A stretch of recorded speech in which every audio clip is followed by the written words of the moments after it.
What's up YouTube? Andrew Larsen here, giving my very first movie review on Batman v Superman. First I'm going to let you know that this is a spoiler video, so there's going to be spoilers going on in this talk. We're going to talk about everything going on in the movie and what they're doing to set up the next movie. So Batman v Superman is the movie, the continuation technically of Man of Steel. So this movie starts off with the end of Man of Steel.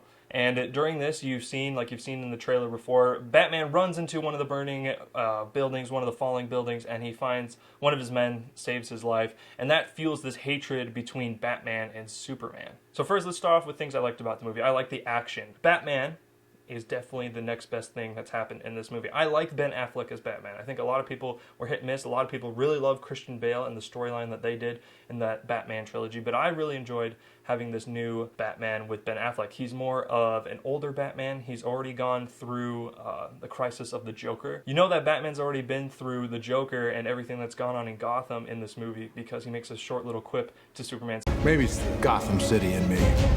We just have a bad history with freaks dressed like clowns. Other things I like in the movie, I think Lex Luthor was an awesome character. I think Jesse Eisenberg did a great job. A lot of people are going to disagree with me.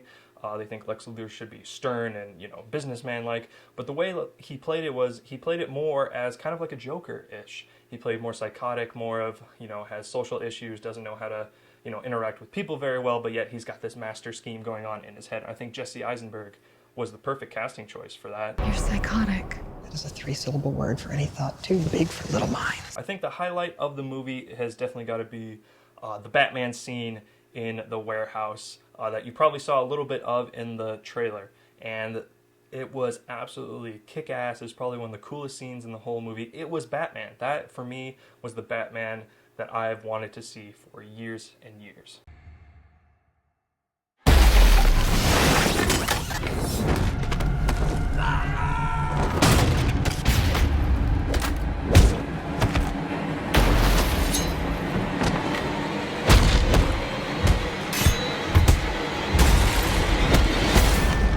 Now, time for the bad stuff. I'm sure that you all have heard Rotten Tomatoes has absolutely discredited this movie. The critics gave it about like a 29% off of their opening weekend, which they did make $170 million from, and the audience score was about a 73% at the time that you're watching this video. Things I don't like about the movie, number one, you see everything in the trailer.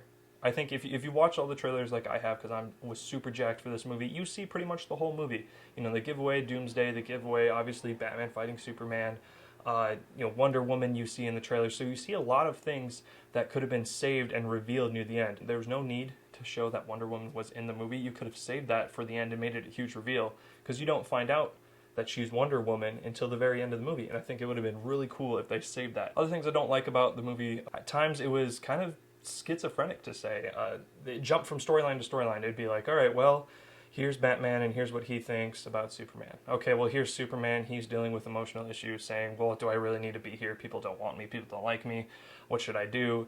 Then you have Lois Lane, with some bullet that she found in an earlier scene in the desert. She's trying to link out, oh, whose bullet is it? Because it's not a military grade. It's kind of a random one. She finds out it's Lex Luthor, and then you go on to Lex Luthor and you see what he's doing, and then you go on to Wonder Woman for a bit and you see what she's doing. It's very much just jumping around storylines. They didn't thread them together very well, and I think that was probably the major disappointing part of it. You sit in this movie for probably 2 hours with no action, which you can expect, because they got to set everything up. They got to get ready for the Justice League. They got to set up the tension between Batman and Superman, but there was a lot of plot points that you could have just picked and pulled and just taken out of there because there was no reason to have them. I think the coolest part about the movie was definitely seeing Batman fight Superman. The action was cool.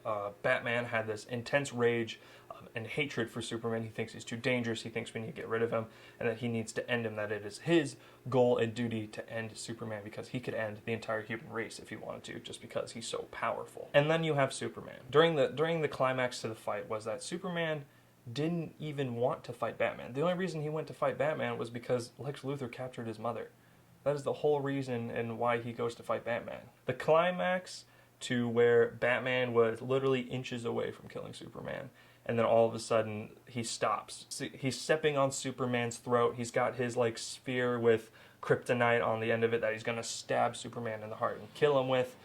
And all of a sudden Superman goes, "We have to save Martha." Then he goes, like, where'd you get that name? Where'd you get that name? Like, you know, Batman kind of voice, why are you saying that name? And then all of a sudden Lois Lane comes out of freaking nowhere and it goes, "It's his mother's name, don't kill him."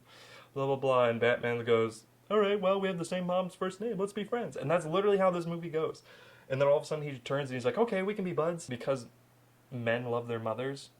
That is why Superman and Batman are friends. There could have been a better way of doing it. There could have been, maybe they released Doomsday early, and all of a sudden Batman and Superman are fighting each other, and they turn and look and they're like, "We need to save the city."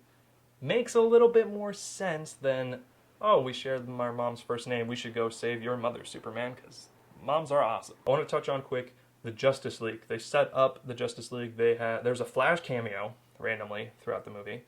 And then they set up the Justice League by Lex Luthor had this file on Wonder Woman, and basically Batman stole it from his servers and emailed it to Wonder Woman. And then she opens the email and you get to see video footage of the Flash at his work. You get to see Cyborg being transformed into Cyborg, and then you get to see Aquaman awkwardly. Yeah. I didn't like it because it's like, how does Lex Luthor have all this surveillance on all these superheroes, but yet he's going after Superman and Batman? Like, how come he's not recruiting the Flash? How come he's not recruiting Cyborg? How come he's not recruiting Wonder Woman? Just doesn't make any sense to me. However, I'm excited to see these guys in action and see their powers. It's going to be exciting. There's multiple things where they like tried to kill Superman. He takes the sphere that Batman had that was going to use to kill him, and he stabs it into Doomsday, and then Doomsday stabs him right through the heart while he's being stabbed. It's like a stabbing fest, and they make it look like they make it look like he's dead. One side of me says, "Oh, okay, they killed Superman. Like, that's pretty cool. That's a different way of taking this. Like, I wouldn't have expected that." And then the other side of me is like, they didn't kill Superman. I'm just sitting there waiting the whole time for him to just be alive. So then at the very end of the movie, they pan down into the ground and they see the coffin, and then all of a sudden you see the dirt start rising off of his coffin, and that's how you know Superman's still alive. Overall, I enjoyed the action, didn't enjoy the storyline. They put too much in it. Other than that, it was a decent movie. If I was to give it a grade, I would give it a C+. It wasn't a terrible movie, but it was a action comic book movie, and I think anyone who loves comic books and loves the movie is going to go out and enjoy it, but you can poke holes definitely in all the different holes and why it took so long. Tell me what you thought about the movie. If you liked it, let me know. If you didn't like it, let me know. Or just tell me in general, what is your favorite comic book movie that's already come out, or what are you excited for? Are you excited for the Justice League? Are you excited for Suicide Squad? I'm definitely excited about that. Are you excited about Doctor Strange? That's coming out this summer. You know, absolutely no press about Doctor Strange. That's coming out in literally like 4 months. Guys, let me know if you're excited. Let me know if you enjoyed the video. Comment below, like it. You know what to do. Subscribe. As always, Andrew Larsen, signing out.